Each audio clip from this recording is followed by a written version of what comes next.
कुरुक्षेत्र पहुंचे मुख्यमंत्री Nayab Saini inter state youth programme में की शिरकत। कहा, प्रधानमंत्री नरेंद्र मोदी भारत के दूसरे सबसे लंबे समय तक प्रधानमंत्री रहने वाले प्रधानमंत्री। बीजेपी नेता के बेटे की हत्या के मामले पर बोलते हुए कहा, जांच जारी, दोषियों को मिलेगी सजा। हरियाणा के मुख्यमंत्री नायब सैनी आज कुरुक्षेत्र विश्वविद्यालय पहुंचे, जहां पर उन्होंने हरियाणा इंटर स्टेट यूथ कार्यक्रम में भाग लिया। देश के 20 राज्य और 4 केंद्र शासित राज्यों के कलाकारों द्वारा दी गई प्रस्तुतियों की उन्होंने सराहना की और कहा कि इस तरह के कार्यक्रम देश की संस्कृति और कल्चर को संजोए रखने में महत्वपूर्ण भूमिका निभाते हैं। इस दौरान पत्रकारों से बातचीत करते हुए मुख्यमंत्री नायब सैनी ने कहा कि प्रधानमंत्री नरेंद्र मोदी देश के दूसरे सबसे लंबे समय तक प्रधानमंत्री रहने वाले व्यक्ति बन चुके हैं, जो देश के लिए और हमारे लिए गौरव की बात है। इससे पता चलता है कि देश की जनता उन्हें कितना पसंद करती है। सफीदों में बीजेपी नेता के बेटे की हत्या मामले पर बोलते हुए मुख्यमंत्री ने कहा, इस मामले की जांच की जा रही है और जो कुछ भी हत्या के पीछे शामिल होगा उसे सजा दी जाएगी। और बड़े कृपालु मुख्यमंत्री महोदय श्री नायब सिंह सैनी जी, जिनके कार्यक्रम सभी व्यस्त होते हैं, आप सब जानते हैं। बावजूद इसके वो इस क्षेत्र में मैं इंटरस्टेट यूथ एक्सचेंज प्रोग्राम में पधारे पूरे देश से हमारे प्रतिभागीगण, युवा साथीगण, उन सब का मैं यहाँ पर बहुत बहुत स्वागत करता हूँ, दिल से धन्यवाद भी करता हूँ, क्योंकि पिछले 3 दिनों से उन्होंने यहाँ पर रह कर के कुरुक्षेत्र में एक दूसरे की संस्कृति, एक दूसरे की भाषा और एक दूसरे के कल्चर, सांस्कृतिक को उसको समझने का और नज़दीक से जानने का इस प्रोग्राम के माध्यम से अवसर मिलता है। मैं सभी प्रतिभागीगण को इस कार्यक्रम में यहाँ आने पर शुभकामनाएं भी देता हूँ, और क्योंकि ये इस प्रकार के कार्यक्रम हैं जिससे कि एक भारत श्रेष्ठ भारत, उसकी परिकल्पना जो देश के यशस्वी प्रधानमंत्री नरेंद्र मोदी जी ने दी है, वो स्पष्ट रूप से झलकती है कि हम एक दूसरे के विचारों को जानने का, उनकी भाषा को जानने का, उनकी संस्कृति को जानने का इसके माध्यम से अवसर मिलता है। और अनेकता में एकता, क्योंकि ये भारत विविधताओं से ये भरा हुआ भारत है।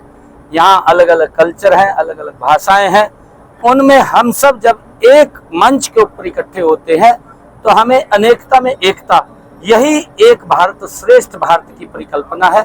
मैं इस कार्यक्रम में पधारे सभी युवा साथियों का बहुत बहुत स्वागत और धन्यवाद। भाजपा कार्यकर्ता के बेटे की हत्या हो गई है सफीदों में, आपके पुराने कार्यकर्ता थे भाजपा के और डॉक्टर भी हैं उसको। देखिए, उसका सारा संज्ञान लिया जा रहा है और जो भी विषय सामने आएगा और जो भी वो दोषी व्यक्ति हैं उनके खिलाफ कड़ी कार्रवाई की जाएगी। कोई बख्शने का सवाल नहीं। वोट को लेकर राहुल गांधी लगातार प्रधानमंत्री बन गए हैं, सबसे लंबे समय के इंदिरा गांधी जी के रिकॉर्ड को तोड़ते हुए।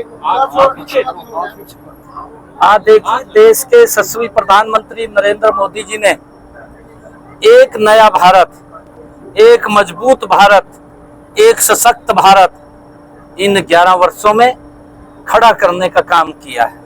प्रधानमंत्री जी का जो संकल्प भी है कि भारत 2047 तक ये विकसित राष्ट्र बनेगा। और अगर हम 11 वर्षों में देखें, आदरणीय मोदी जी के नेतृत्व में इस भारत ने गरीब के घर तक सुविधा लेकर के पहुंचने का काम किया है। इन 11 वर्षों में नरेंद्र मोदी जी ने लोगों के जीवन को सरल सुगम करने का काम किया है। भारत माला के तहत देश को जोड़ने का काम आदरणीय मोदी जी ने किया है। और अगर हम देखें इन 11 वर्षों के अंदर 2014 से पहले ये भारत दुनिया की 11वीं आर्थिक शक्ति था और वो भी हिचकोले ले रही थी। आदरणीय मोदी जी के नेतृत्व में और उनके कुशल मार्गदर्शन में ये दुनिया का चौथा आर्थिक मजबूत शक्ति में रूप में आकर के खड़ा हो गया है। आदरणीय प्रधानमंत्री जी का ये संकल्प भी है कि ये तीसरी आर्थिक शक्ति बनेगा और उस दिशा में काम हो रहे हैं।